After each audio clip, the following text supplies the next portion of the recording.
6 o'clock. Let's go ahead and call the meeting to order. Roll call. Bowersox? Yes.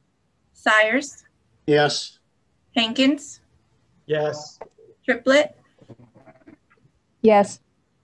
Dietz? Here.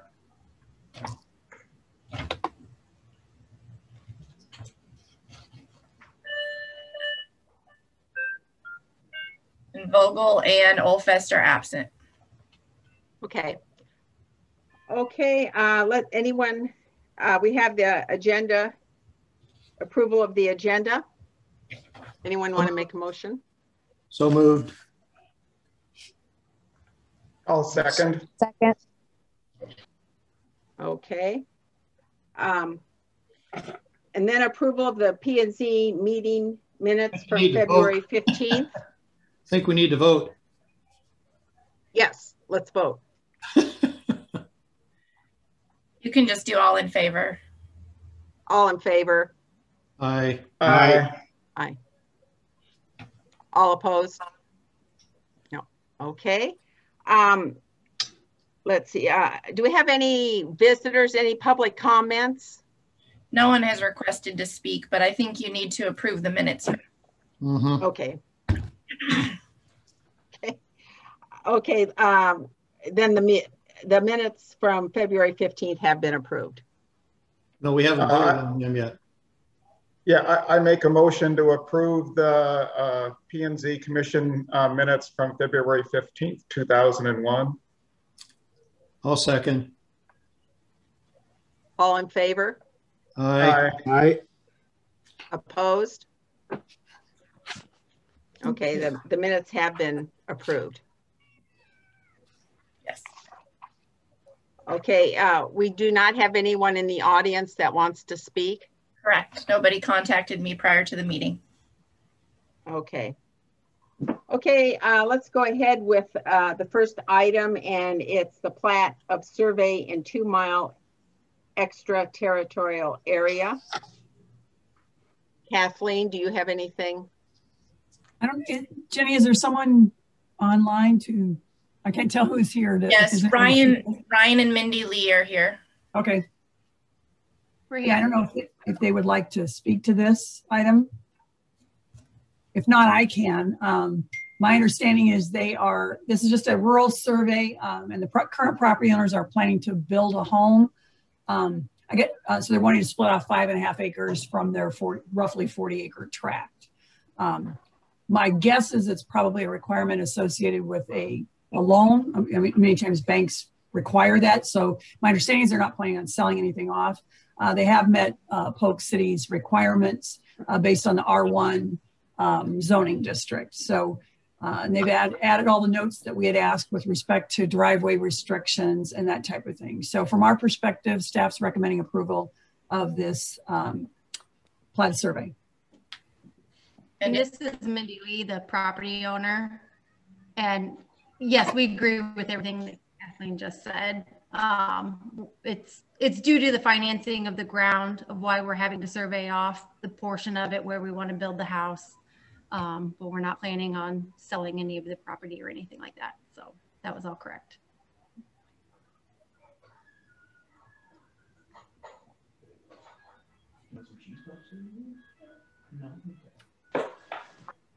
Are there any comments from the commission? Any questions? Okay. Do we want to go ahead and make a motion? I'll make a motion that we recommend to council approval of the Lee plat of survey, subject to engineers' comments and staff's comments and recommendations dated March 11th, 2021. I'll second. Okay. All in favor? This is roll call. Roll call. Dietz? Yes. Hankins? Yes. Triplett?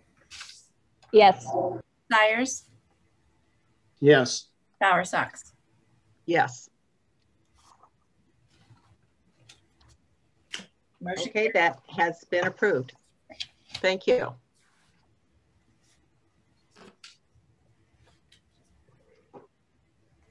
Okay, our next item would be, it would be the rezoning petition review of the NAP rezoning for their property from an A1 to an R1, from an A1 to an R1A, and from a R1 to an R1A.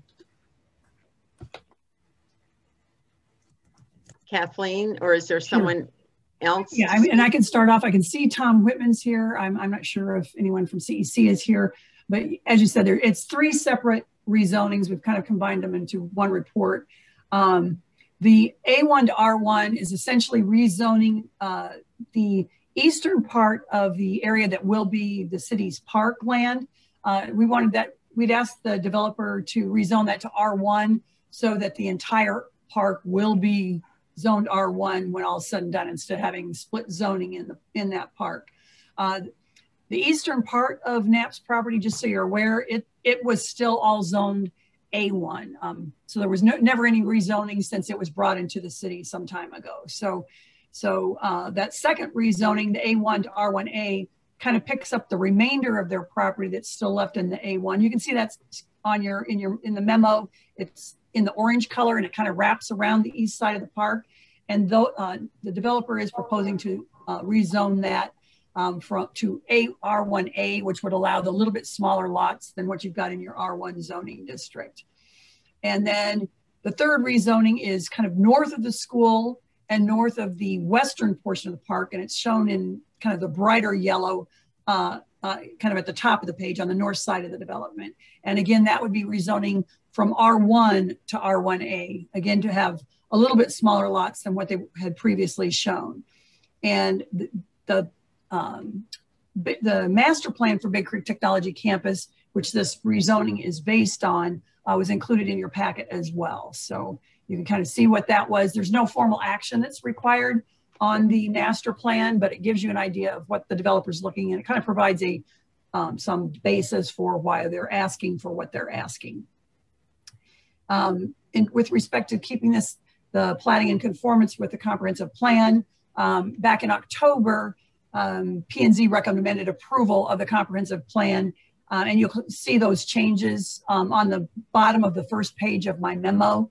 And what those changes were, just to kind of refresh your memory, was it revised the location of the parkland to coincide with what the city is looking to actually acquire from NAP properties, and then wrapped it with low density residential.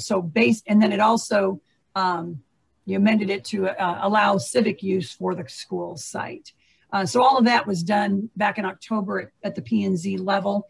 It will need to go through council prior to the rezoning, but doesn't require any further action from the zoning commission at this time, because what they're showing is still in compliance with that, because R1 and R1A are both considered low density residential.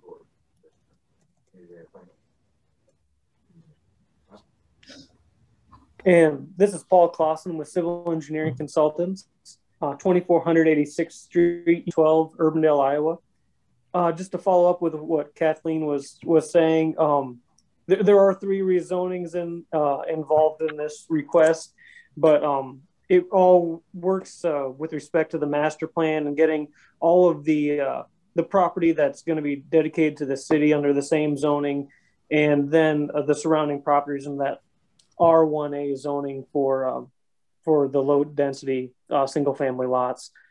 I'm here on behalf of the owner to answer any questions that you might have, and thank you very much for your consideration.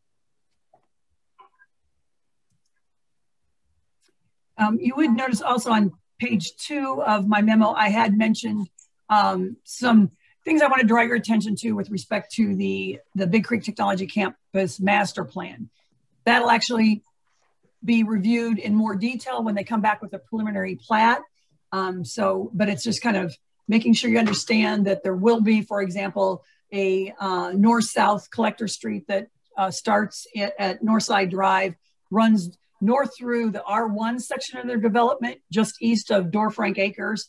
We'll go through the park and then on up to the north part of their property. It also indicates how the trail that will connect from the south side of the school, it'll run through the park, and then it will extend on north to match up with Polk County's High Trestle Trail connection by the Oasis. So that's heading out there based on the current location that the Polk County has for that. Obviously, it could change, but you'll see it just east of the eastern red arrows, kind of just west of the A1 to R1 rezoning in the park.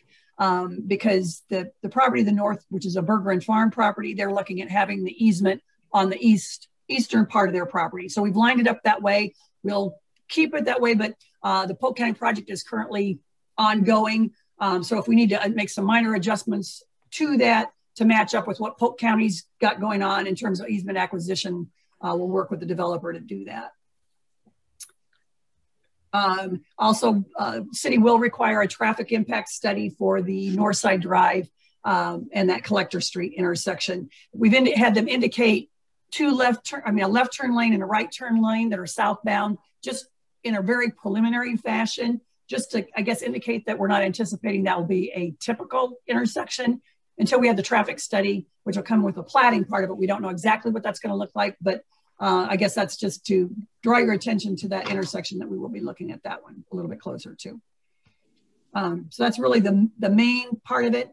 We also discussed the fact that the developer, assuming they start developing off the end of East Vista Lake north of the school, that they'll be able to develop up to 60 lots, which is the equivalent of Big Creek Valley, before they make the connection to Northside Drive, so that they'll have a secondary connection. So they're not going to just be able to continually develop all the way around the park and develop, whatever, 120 lots or something without making a secondary connection for emergency access for, fire, police, and in medical services. So, and the developer's aware of that. That's all kind of covered in the your new subdivision regulations as well. So, but with that, obviously there's 3 options, and technically there's 3 options for each one of the 3 rezonings, and that would be to recommend the rezoning as presented by the developer, or deny it, or the third option would be to recommend any changes. But they have addressed all of staff's comments.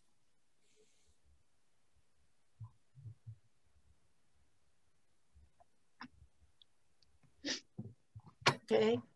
Do we have any questions? I have a couple questions. The way the geography is there and the way things are already in place, it looks like this is about as good as one might do in developing that. However, the one question I had was on that East 8th Street, which had originally been looked at as another access point to Northside Drive. And I know there's some challenges with that. Now, does that, on the drawing we have here, is that street, is that city property, or is that something that would have to be obtained, or? That's actually the developer owns a 60-foot, roughly 60-foot wide stretch of land there. It's actually currently being used by an existing property owner. Right, and there's that little bridge there. Their driveway. Mm-hmm. Right, and, okay. Yeah. And we had looked at the challenges of that, and staff had felt that, the developer requested that not be required to be put in. Honestly, to put it in, they would have to acquire probably some pretty substantial easements from other property owners just to be able to even accomplish the construction. Right. And so we had that. That was kind of where we landed a little bit with the fact that, number one, that it emphasizes the need for the what I'm calling the West Collector Street, which starts just east of Door Frank Acres and runs all the way to the north. And that would be a 31-foot back-to-back street and a 70-foot wide right-of-way, although technically the city doesn't need to have a right-of-way within their own park, but through the development would have a 75-foot wide right-of-way. And again, what we talked about with the intersection improvements there, we also required them to connect to East Madison to provide another connection as well. Okay. Yeah, I could see some real traffic jams there at certain times of the day. But Yeah, again, the traffic study will help. There's not a need to make a decision in terms of what that intersection exactly looks like at this point in time, but with the platting, that will be important to look at. Right.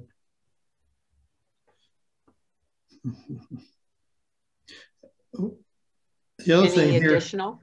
is, I mean, when you do these, do you speak with our folks with the fire department and stuff, or do they have any input on some of this?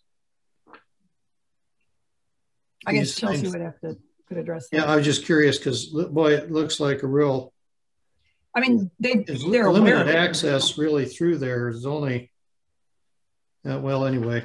We did talk to them. I did, in terms of the importance of that north-south collector. Right.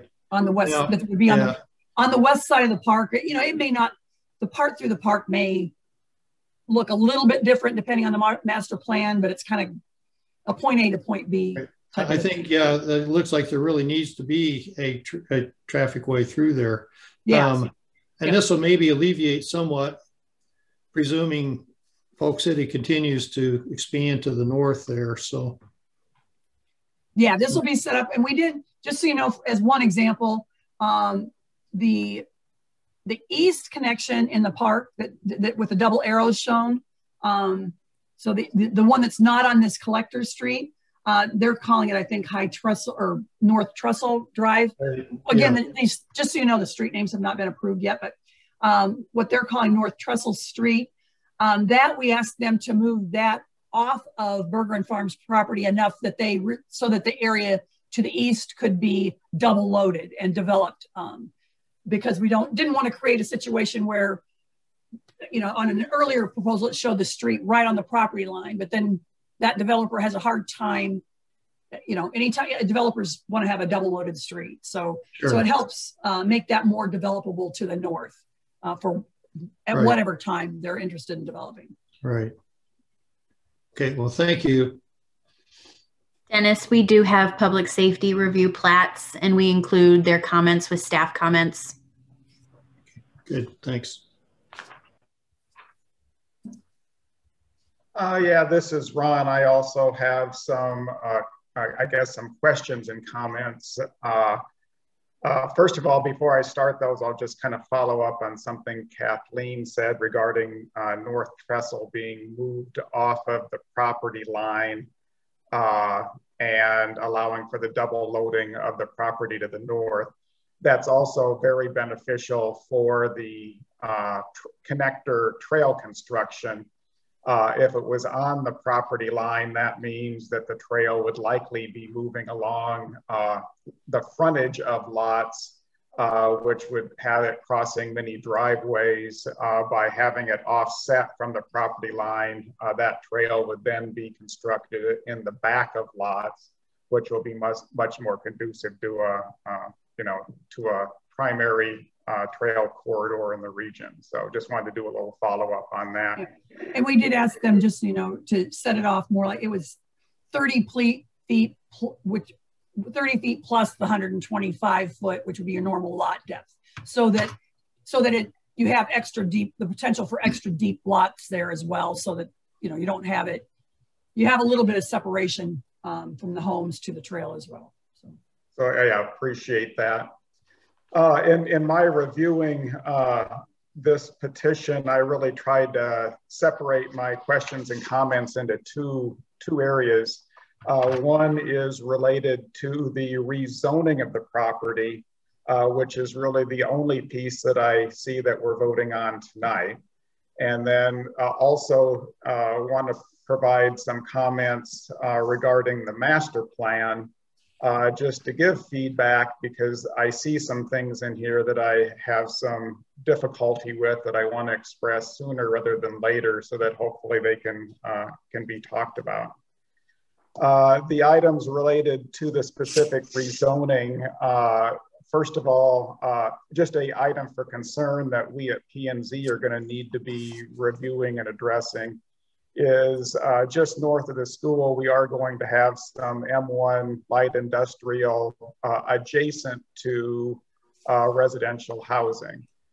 From a you know, chicken versus egg scenario. This is a case where the light industrial zoning is going to be there first, and we are going to be approving residential to be just across the street from that.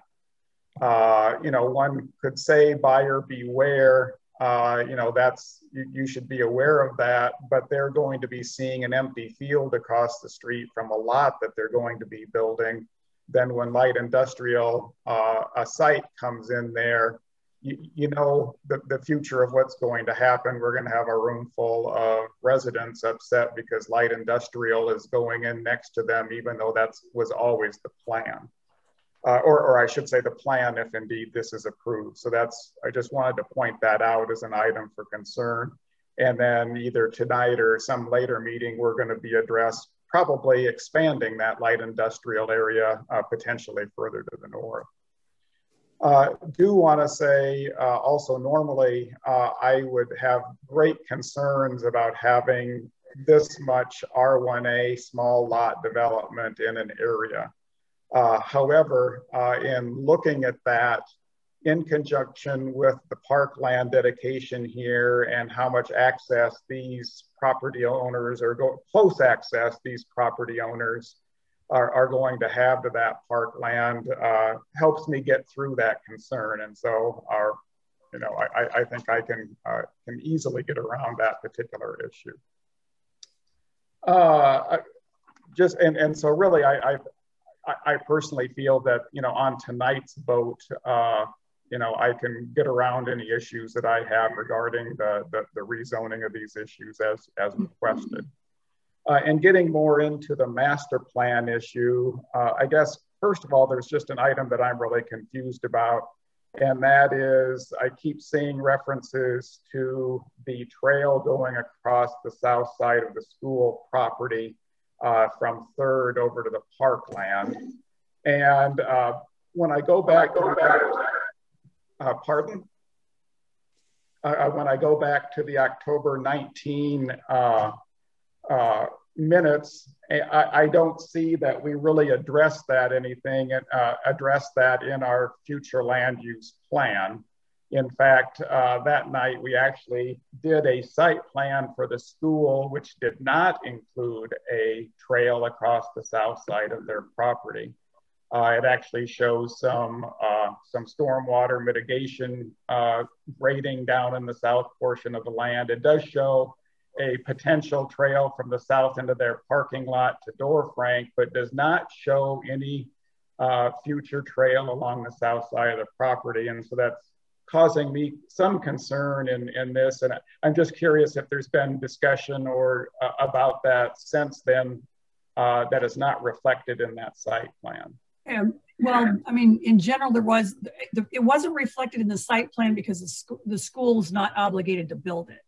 However, the 30-foot easement was acquired as a part of the platting process for Big Creek Technology Campus. So the easement, there's a 30-foot wide easement all along both of the school's lots.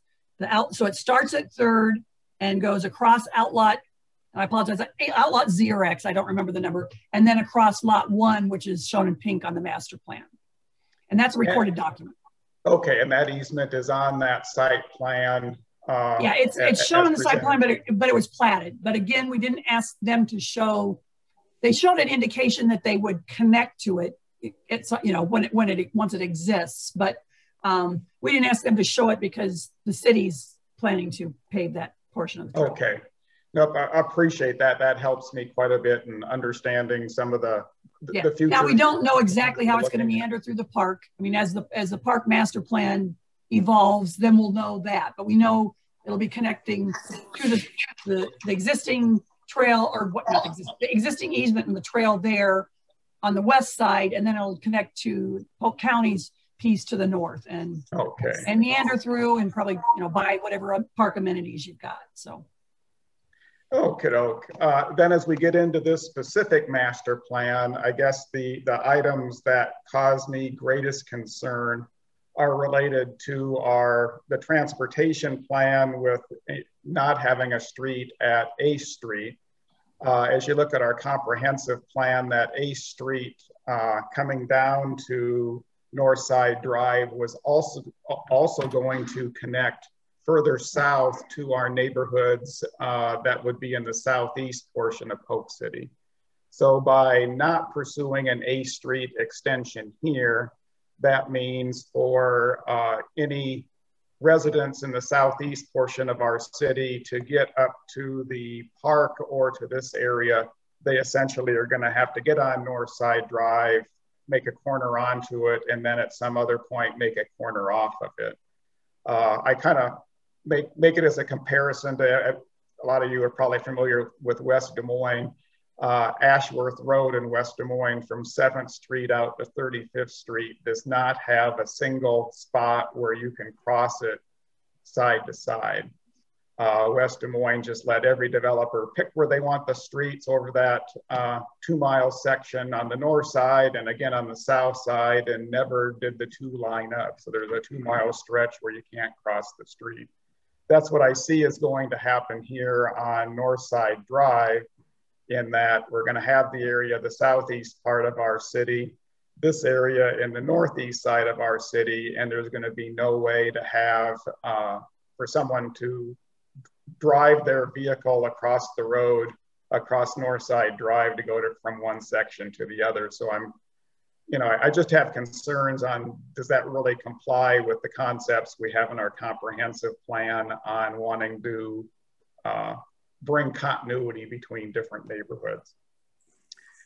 Then secondly, and even probably a bigger concern, is the impacts that has on our trail system.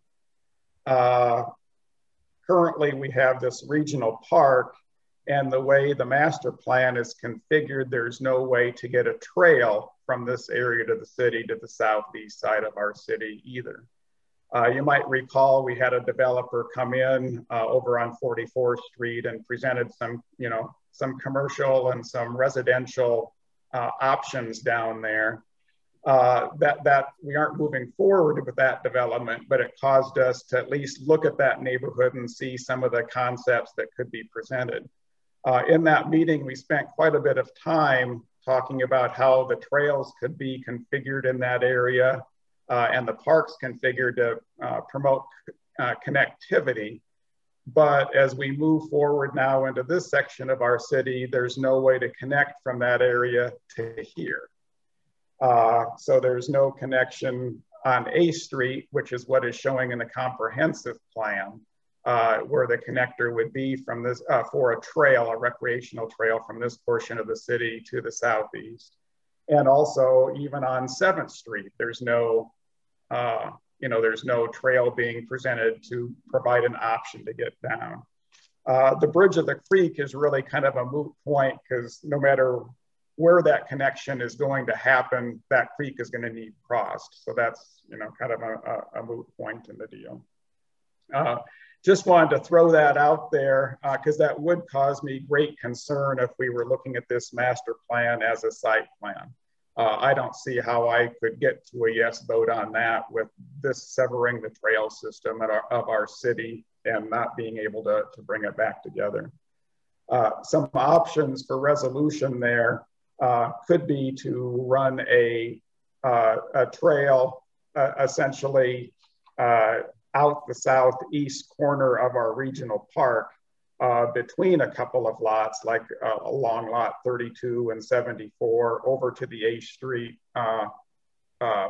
right-of-way, and actually use the A Street right-of-way as a right-of-way for the rec trail to get down to Northside Drive for furtherance to the south.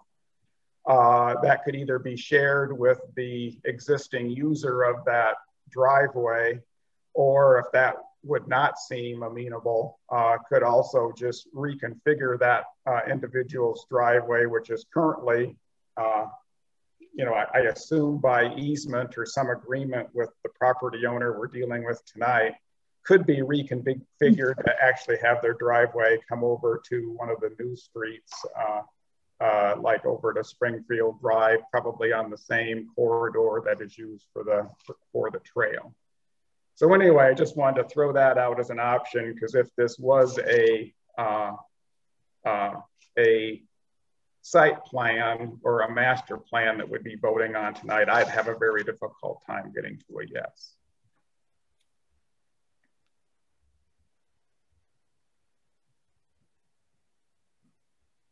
Anything additional from the commission? I tend to agree with Ron.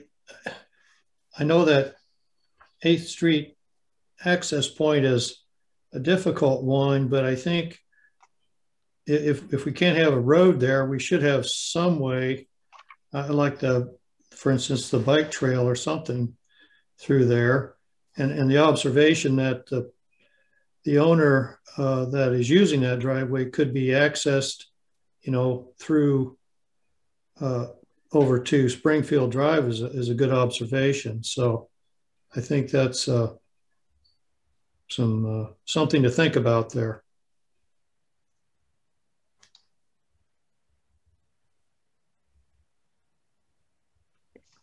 Anything additional? Does someone want to go ahead and make a motion? I'll go ahead and make a motion. First of all, I guess I have a question regarding that, how that motion should be made. Do we want to vote on this as 3 separate rezonings, or do we want to vote on this as one complete package?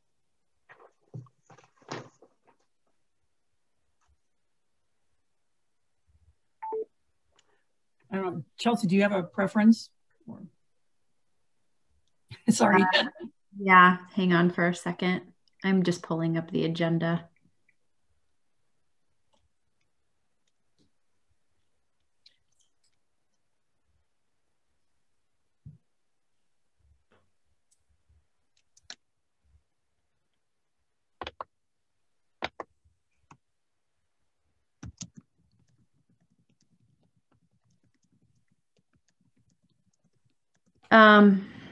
I guess I don't really have a preference on how you guys vote on this. I think either way would be fine, no problem. Okay. With that said, I'll combine that into one. I make a motion that we recommend the council approval of the map zoning request for a portion of their property from A1 to R1 of approximately 16.27 acres. From R1 to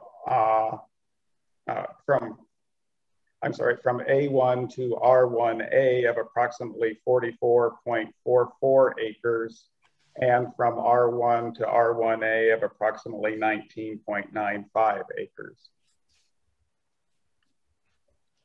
I'll second.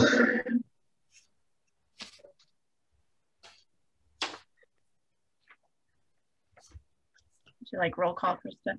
Yes, roll call, please. Dietz, Yes. Hankins, Yes. Triplett, Yes. Tyers, Yes. Bowersox. Yes. Motion carries. Okay, thank you. Okay, moving on to number 8, and this would be the Ledgestone Ridge PUD. And we're amending the PUD master plan. This, if you recall, this it was originally or previously been known as Parcel 3 of TCI Pod K, but the new developer is looking at naming it, giving it a unique name of Ledgestone Ridge PUD. When you look at the PUD, you know, at first brush, it does look fairly similar to what you've had for PUD's master plans in this area before, and that it's a cul-de-sac with essentially kind of a townhomes off of it. In this case, I just wanted to point out basically the main differences. The new developer is proposing 16 by-attached single-family homes for 32 units, as opposed to some of the previous projects, the last project that had 32 units, or I'm sorry, 28 detached garden homes. So these are by-attached instead of the garden homes. And each property owner will be responsible for the maintenance of their own property. So the homeowners association is really more responsible for maintenance of, if they have a monument sign, they would be responsible for maintaining the detention basins and that type of thing, but not the buildings themselves. They are also proposing that the street be public rather than private. So the city would be responsible for the street and the maintenance as well as snow removal there. I assume each property owner would be responsible for then removing the snow in their own driveway, similar to a single family home. They've also reduced the minimum lot area down to 4,000 square feet, excuse me, as opposed to 5,000 square feet per unit, which was on the current plan, with a minimum lot width of 35 feet instead of 40 feet. So they're a little bit smaller, but part of that's because they don't need to have any setback between, you know, the zero lot line side. The developer is proposing a farmhouse style dwelling unit. You'll have the building elevations in your packet that has some of the vertical batten and board siding. So it has that barn look to it with white and black color scheme, some brick on the front of the buildings. There is some existing trees that were planted along Broadway at the time the hotel went in, and that they were to be part of the buffer for this property. And the developer is proposing to fill those back in. Some of those trees have died, and just to kind of fill that in. Since it's a public street, the required parking stalls are shown on the master plan, but they are on street parking similar to a single family development. And they're not proposing a monument sign at this point in time. If they did, they would have to get that approved with the construction drawings or amended site plan or something that way. So again, the PUD, because it is a PUD, you don't have as stricter requirements in terms of what is the architectural requirement. Yet you have some flexibility there, just like you have with a number of things in a PUD district. What I wanted to draw your attention to was at the rear of the buildings, certain lots will back up to Broadway, which, you know, there's homes across the way that will front to that. They're not proposing any brick on the back of the buildings, but are proposing the board and batten siding on the first level to provide some architectural interest to that side of the building. And that same thing holds true with the side walls of the buildings that face Boulder Point, but their sidewall would face Broadway, or there's two sidewalls, one on either side of the new street. So again, those would have the board and batten siding on the first floor, and then trees planted in buffers or on the street sides of the buildings to provide some interest. So from our perspective, they've addressed the comments on this. But I think Chris Bauer's here and Jared Ruckel. Jared Ruckel is the developer, and Chris Bauer from Shive Hattery to answer any questions you might have.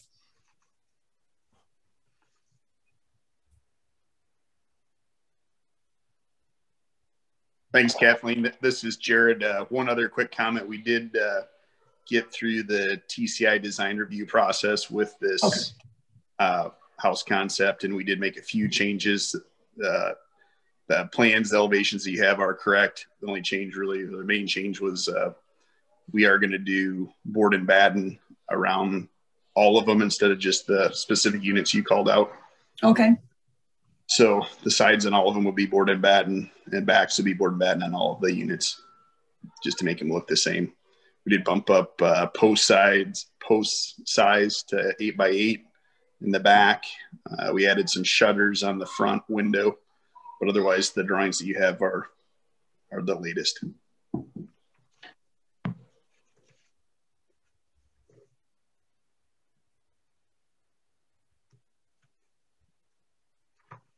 What color are those shutters, Jared, or do you know?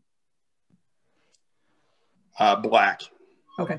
I was guessing that, but... shutters.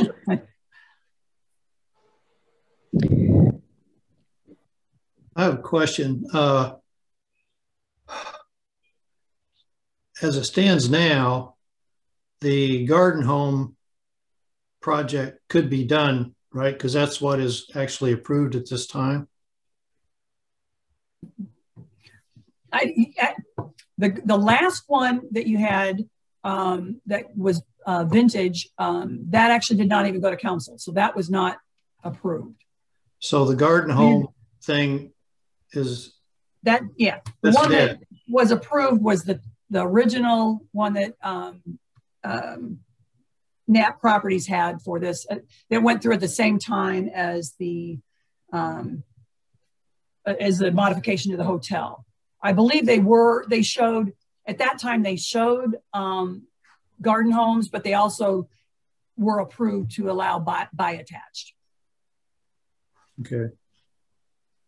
Because I remember the garden home thing coming through, and but that didn't go anywhere, right? Yeah, the developer, okay. that was Vintage, and they were looking at, it was kind of a co-op style patio home. So the whole thing would have been on a private street and in a townhome type project. Right. It was going to have a cooperative ownership.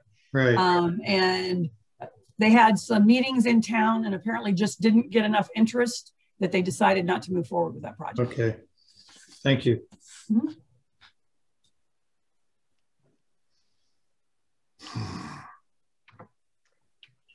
Any additional questions? Comments? Okay, do we want to go ahead and make a motion? I have a few questions. Is there a particular reason that you went with the farm style versus maybe something that was more similar to the homes across the street or on Tradition Drive?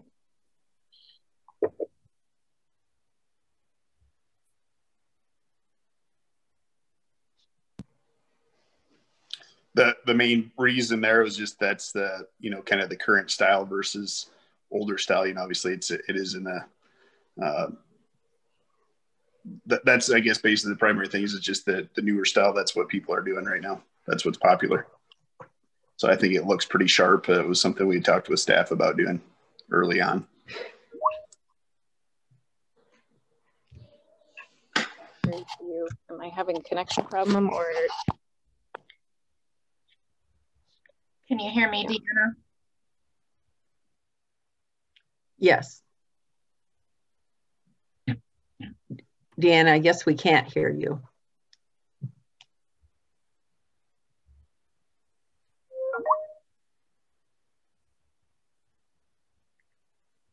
Deanna?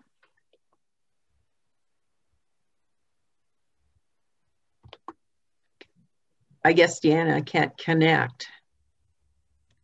She was at the Capitol building and was trying to mute because of noise, so she might be traveling. Okay. Okay. Who wanted to go ahead and make a motion?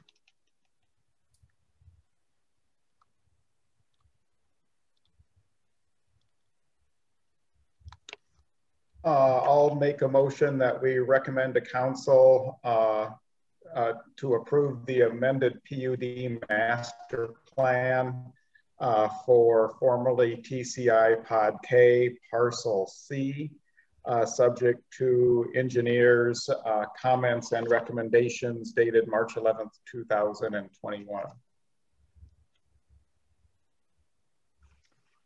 Okay, we're gonna have a roll call. Any seconds? We need a second. I'll make a second. I can start with your roll call. Bowersox? Yes.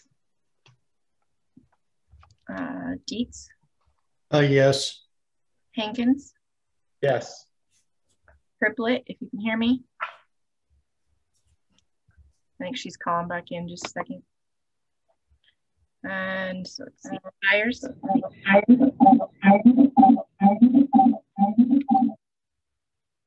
Try that again. Byers, no. And then let's see if we can get Deanna. Deanna, can you hear me? Yes, now I can. Sorry for that. I'm a no.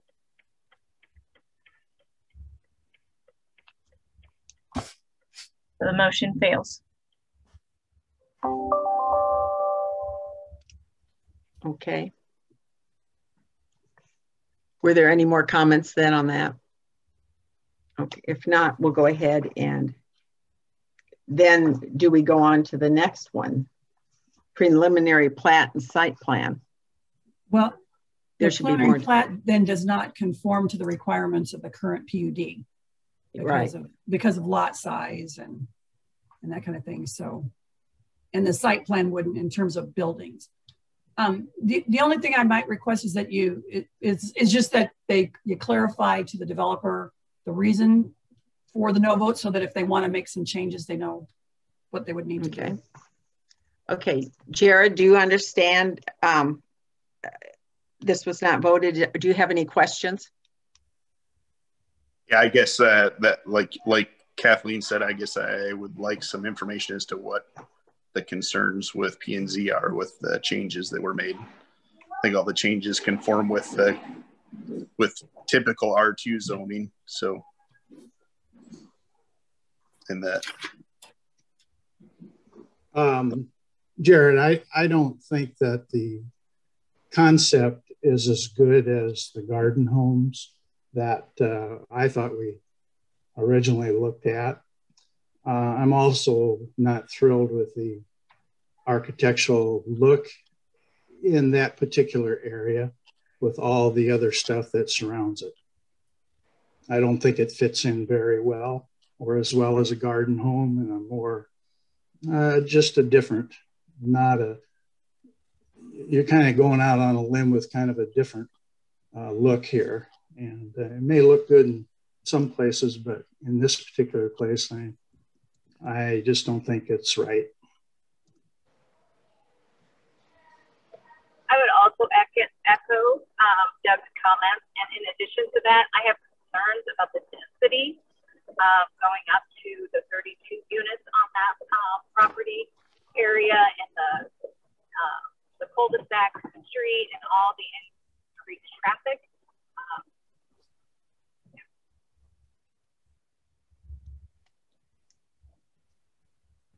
Okay.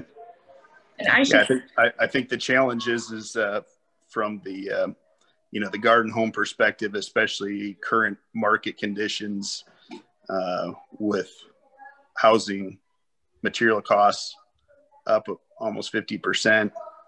It's a challenge to get that concept to work, which is why the previous developer backed out on the garden home plan.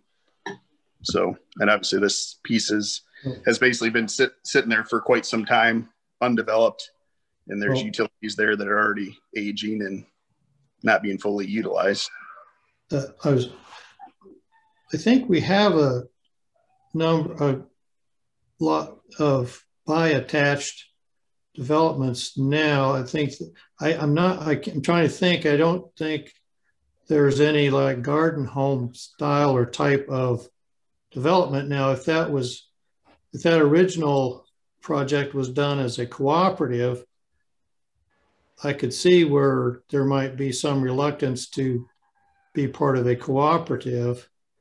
But if it was like a typical thing where you own the property, but there's an association that looks after all the other parts of it, it would seem that might be more attractive as opposed to a cooperative.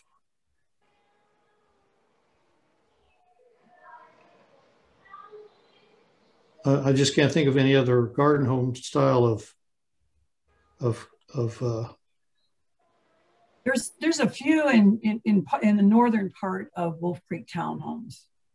Right, I know there's a couple in there that just because of the way the property's laid out there, I don't know if there's any. But over in the Wolf Creek, I don't think there's any single unit development. Yeah, the north part is. The north part, yeah. Mm-hmm. And the east part, that east part that kind of backs up, that's between Wolf Creek Drive and Vista, that backs up on there are some single units. There's a couple rows there, and then if you're north of Northern Trace, those are patio homes.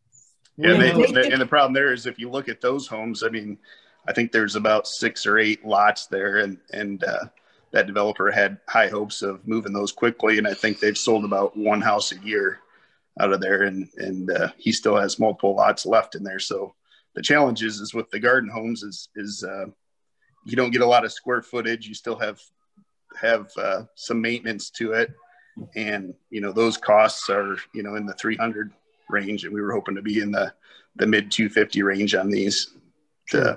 High 250, which currently Polk City doesn't have that, and that's the thing I keep hearing is there's people that want that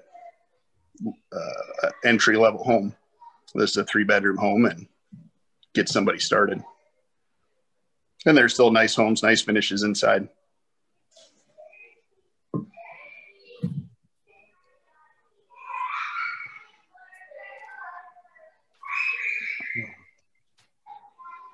Okay. Any other comments that we could give Jared?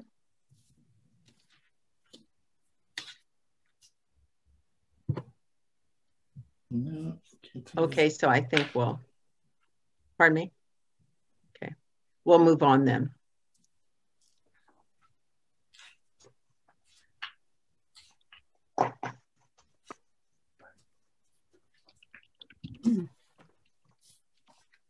So then,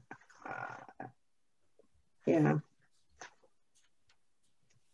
Okay, so then the next one would be.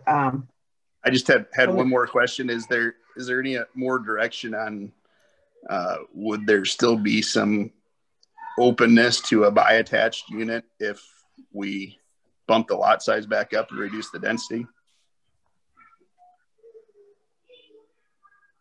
For me, you would also have to look at the architecture. I'm not really inclined towards the farmhouse look in that neighborhood. So maybe something more that to the houses right across the street. Okay. Street. All right.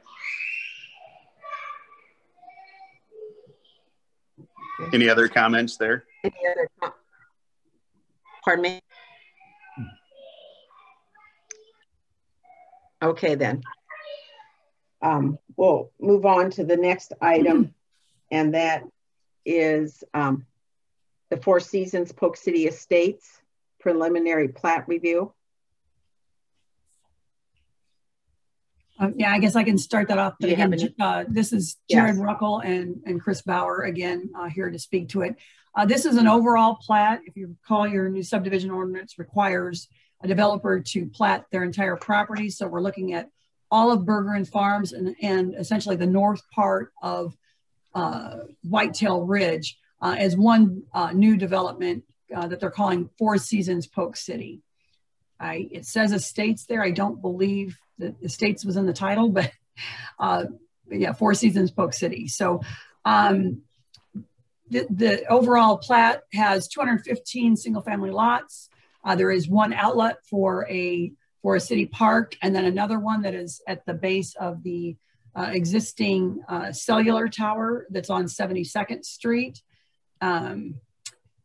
You'll see that we've got a collector's, it continues Whitetail Parkway and spells out the timing for the plats, as well as the timing for the construction of Whitetail Parkway that would reconstruct the end of Hug Drive so that Hug Drive essentially becomes a dead end and the through street becomes Whitetail Parkway. That's already been approved and a development agreement's on the table or has already been recorded on that with Whitetail Ridge. But this calls for the extension of that same plat along with the trail on the south side of the street and Parkway trees. The north-south street that was stubbed out from as far as right-of-way dedication, but not constructed off of Hug Drive, that will become 13th Street and be a north-south collector street. So again, that will have a 70-foot wide right-of-way on the north side of Hug Drive and a 31-foot back-to-back street, as does Whitetail Parkway, which is also a collector street. But you'll see like I said, the park there is a little over 5 acres of parkland. So the city will be getting the parkland dedication for all the plats in one dedication. So in one large park that sits right off the parkway so that it has access to the trail system. I don't know that I have anything further. If you have any questions, or certainly if Jared and Chris want to go into more detail, they certainly can. My understanding is they're going to be hoping to construct Plat 1, which is kind of a long cul-de-sac off of what was Northwest 72nd Street, but will be North 9th Street. That is in Polk City. And just, I guess, to make you aware, the sidewalks that are in Big Creek Valley will have a sidewalk that crosses HUG that the developer would construct and would then run on the rear of the lots along HUG Drive to the east on 72nd Street. So there'll be continuity from this development to the sidewalks in Big Creek Valley.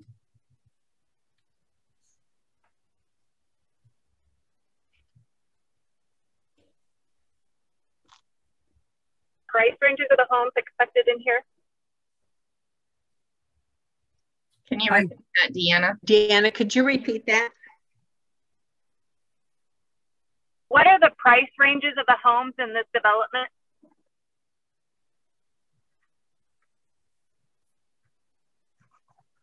Jared, can you answer that? This development would just be for lots for sale to individual builders. There is restrictive covenants that are very similar to TCI for Whitetail Ridge. And so those would carry through. So I don't necessarily have a price range other than, you know, it would have to be, it would be basically be like a minimum 1,800 square foot ranch.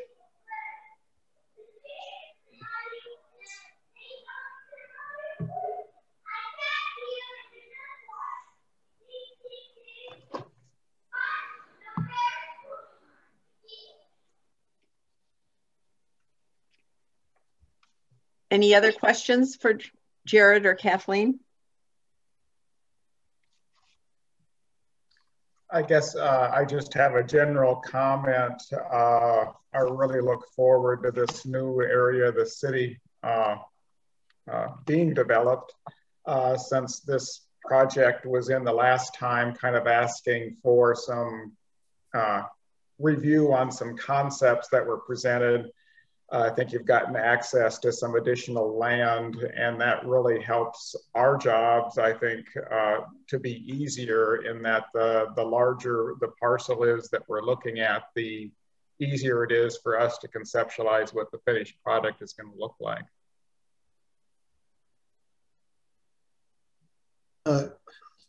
Now this, will Whitetail Way then go through over to 72nd Street with this initial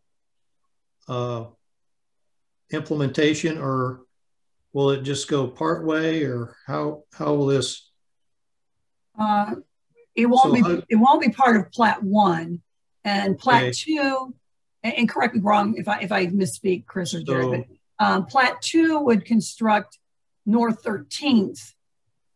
And then it would be Plat 3 that would kick in the requirement for Whitetail to go in, and then it would, and so it would be kind of extended with Plat 4.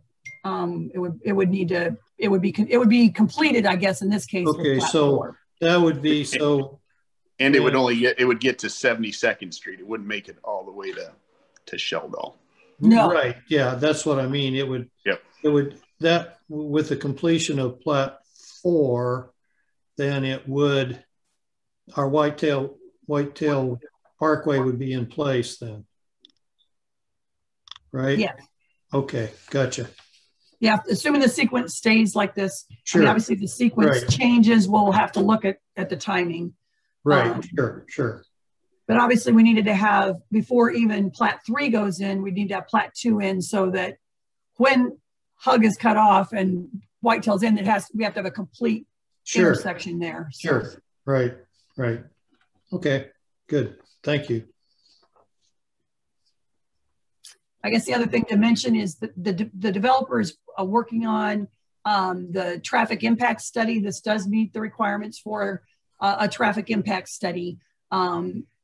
We're still kind of working through that. It doesn't necessarily affect anything within this plat, but in terms of the actual improvements, but we will make sure we have that hopefully before this goes to council, but at the very least before the construction drawings for Plat 1 would be approved.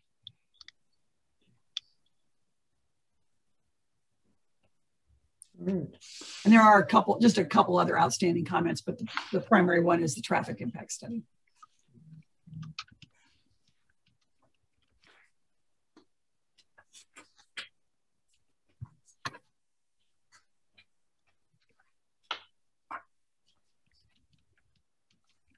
Okay, if there's no more questions, anyone want to make?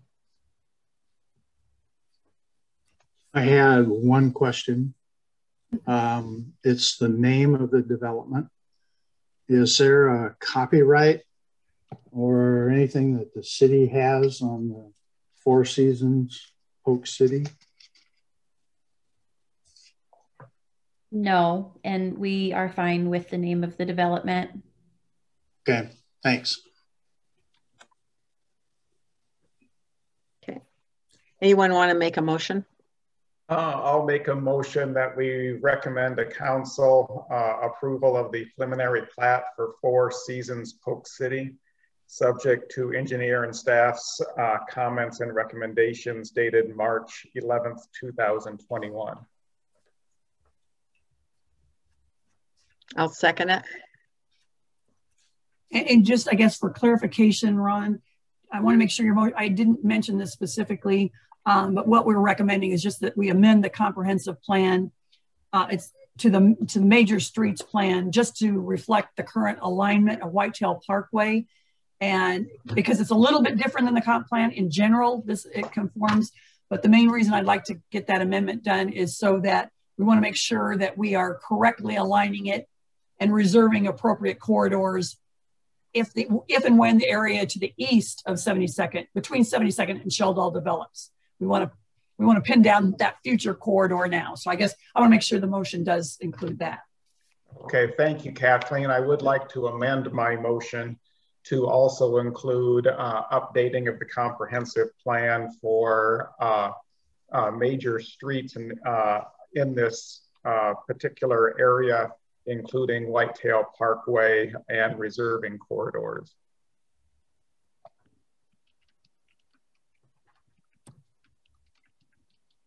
I'll second that. So I had that we had a second with Bowersox. Does that go away because of the amendment? I don't want to. That's all right. Okay.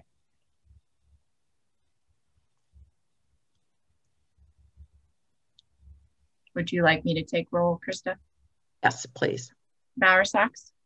Yes. Dietz? Yes. Hankins?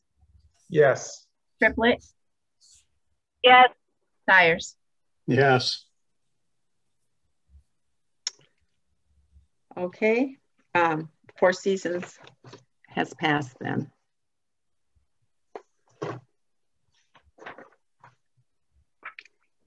Okay, moving on. Our next item is to discuss the comprehensive plan recommendations and responsibilities. And I think, Jenny, you put this together. With the help of Chelsea and Kathleen, yes. Okay. Okay, who wanted to discuss this then?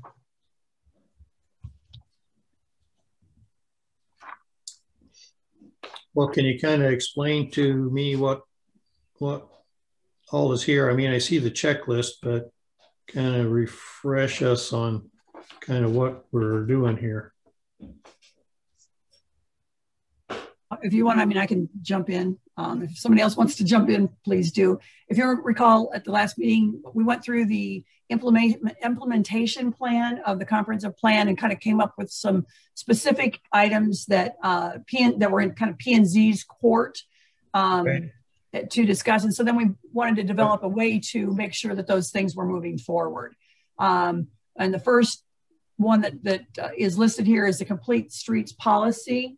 I believe staff already has that one in progress. Okay. We're looking, to an April P&Z meeting to discuss that. The next things were just some general ordinance updates. One is your site plan ordinance as it pertains to commercial and industrial sites, where we would look at defining whether or not your ordinance has parking lot trees in it, but it doesn't say where those need to be planted. And up to this point, they've been planting them anywhere on site. So it's whether or not you're going to consider having, something such as 10 parking stalls before you have a tree planted in it or something. And what size parking lots maybe would you consider having any kind of parking trees in it, just as a requirement. Also, the desire to possibly have more neighborhood friendly residential, and if that would apply to only certain neighborhoods or across the board. And then looking at, kind of taking another look at the allowable materials for brick or brick alternatives. Just kind of taking a refresher on that. Obviously, there winds up being a lot of new materials all the time, and how we address those. And then if you wanted to target certain areas of town with an overlay district. As an example, if you wanted to have, you know, some more restrictive requirements for architecture in a certain area of town, as opposed to instead of just being by purely by zoning. As an example, Pella has, you know, certain streets that they call gateway streets. They're part of a gateway overlay district, and they have certain other requirements there that don't necessarily apply to all commercial lots in town. So that was kind of that. Then we wanted to talk a little bit about parkways and just review the comprehensive plan to take a real close look at the streets that are identified as parkways in the comprehensive plan, see if there needs to be any changes to that, and see if anything that came up during your complete streets policy needs to be reflected in your parkways plan. And then if you wanted to have defined species and caliber of trees in the parkway. At this point in time, all they need to do is meet your tree ordinance, which has a broad spectrum of trees. And if you have something more specific, or if it's just a case of more specific in terms of whether it needs to be overstory trees versus, you know, more of the ornamental understory trees. And then there's just a variety of code sections. The subdivision ordinance now requires 5-foot sidewalks. If that's going to be across the board in town, there's a lot of other sections that would need to be amended, or if the 5-foot sidewalks are going to be more exclusive to certain parts of town. Okay. We also talked about the potential of adding some stipulations on a maximum number of cul-de-sacs in subdivisions. As an example, you could restrict it to say no more than 2 cul-de-sacs in a 40-acre tract or something. We did work pretty closely with Jared to reduce the number of cul-de-sacs in 4 seasons.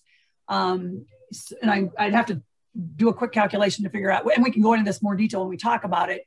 But it's really whether we're going to limit that, because if you have a lot of times developers will come in and what you'll see is almost all cul-de-sacs, and you kind of lose the comprehensive plan's desire for street networking and connectivity.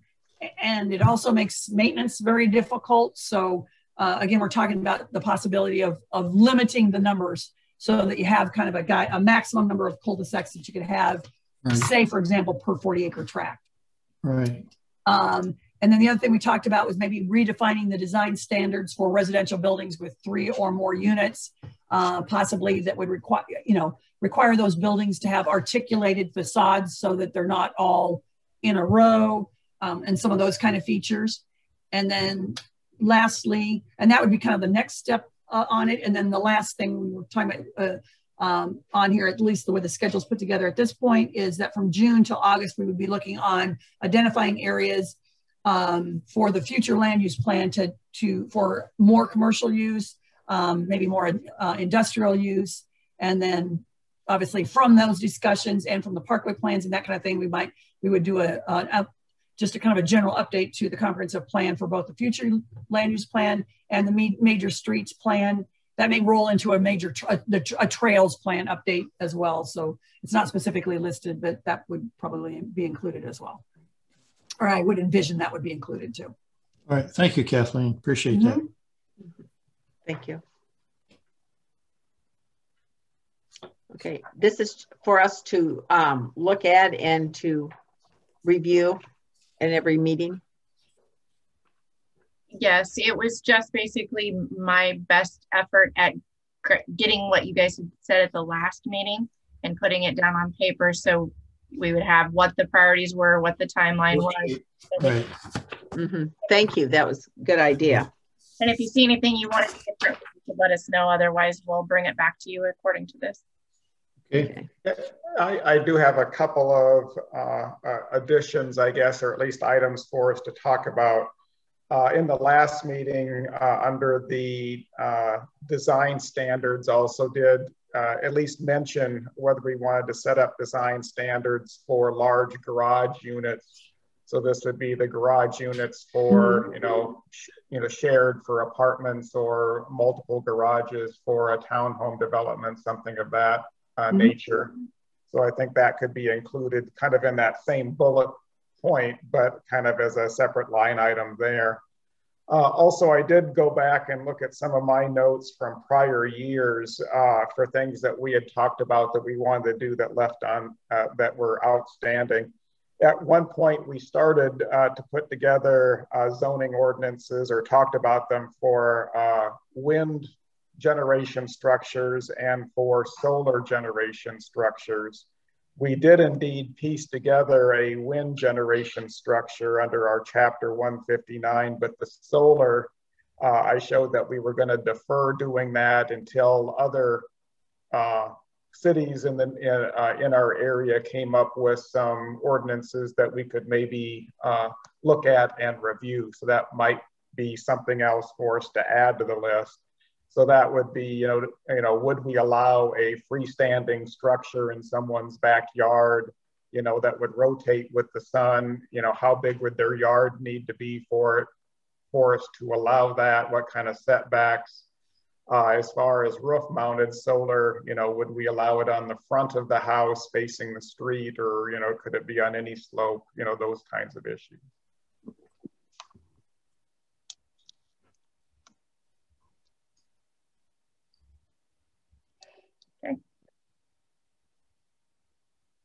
Okay, any other questions regarding this comprehensive plan? Okay, then we'll move on then to number 11, reports and particulars. Does anyone else other than the commission have anything they'd like to mention? So I would like to say something really quickly, and going back to Ledgestone, I'm not sure that you guys actually did approve that tonight on a 3-2 vote. I'd like to discuss with the city attorney, but just a quick search of the Iowa Municipal Handbook, I think you did approve it on a 3-2 vote tonight. So I will talk with our attorney, and if it is approved, we will put it on the council agenda for next week.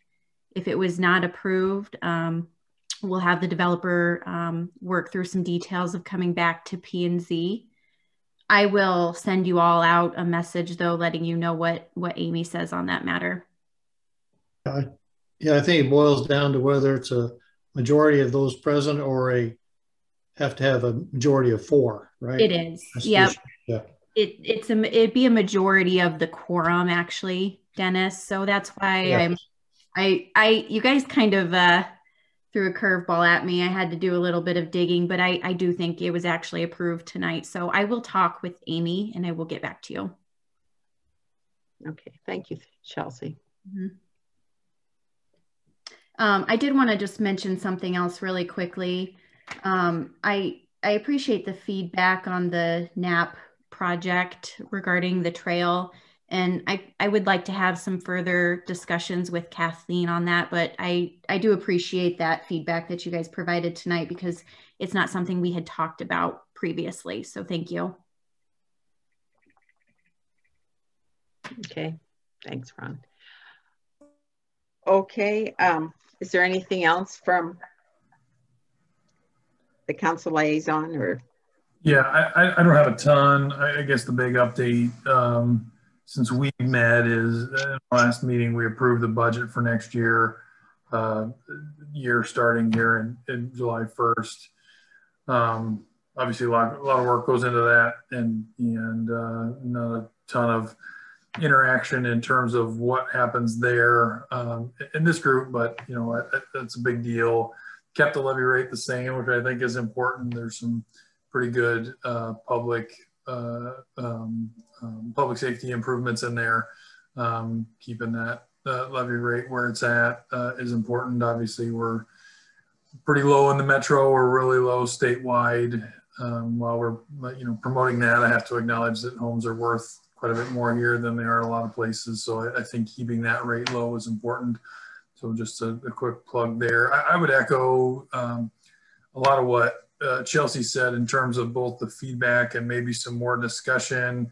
I don't know what ultimately gets hammered out on this ledgestone, but I like where we're going with some of the work sessions that we've had between council and P&Z. And I know we started out at a high level, but it may behoove us to talk about some of these areas that have been you have involved some back and forth in terms of what a development might look like. And I would put the ledgestone area in that kind of vein. So the only other thing I was going to, as soon as we get done here, I didn't mention it at our meeting, and I should have, but the Arbor League, which has just been a couple people for a long time, is really looking to gain some membership and get kind of going again. And they've got a meeting here at the community center right now, actually. I'm going to head down there when we're done here. But I just wanted to, for you folks that are connected to a lot of people, and when you hear things, or if you even want to suggest to people, that group does a lot. They have done a lot, and I'd love for them to continue to do a lot. So if they're looking for some more able bodies, if anybody is interested or knows people who might be interested, just spread the word about that group. That's all I have. Thanks, Bob. Okay. Anything else? If not, is there a motion to adjourn until our April 19th meeting? So moved. I'll second. Okay. Okay, the meeting's adjourned. Well, I guess we should probably vote on it. No, we do. Yeah. Okay, all in favor? Aye. Aye. Aye. Opposed? Okay, the meeting is adjourned. Thanks, folks. Bye, everybody. Stay safe. Okay, yes.